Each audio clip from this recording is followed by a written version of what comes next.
এদিকে আছে 100, এটা 150। এটা 150। আর এগুলো? এটা আপনার 80 টাকা।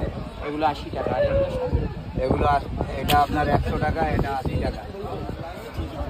তাহলে আমাকে এই একটা দিয়ে দাও। এই দীঘাতে এসেছি, সুন্দর করে তান্দুর হচ্ছে, ভালো করে বাটার সাটার দিয়ে করে দেবে। এই কাকার দোকানের মাছ খুব ভালো। আমি এই যে এই চিতল তো এটা, এই চিতলটা নিয়েছি কাকার দোকান থেকে। অনেক কিছু ধরনের রয়েছে। অক্টোপাস 80 টাকা আছে, 100 টাকা আছে, 150 টাকা আছে, 200 টাকা আছে।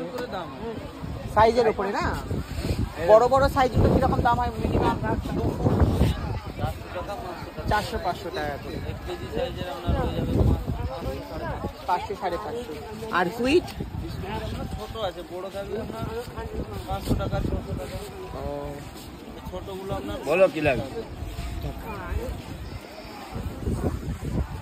তো আমি নিয়েছি চিতল, নিয়েছি একটা চিকেন নিয়েছি, খাবো রাত্রিবেলা। দীঘায় এসেছি।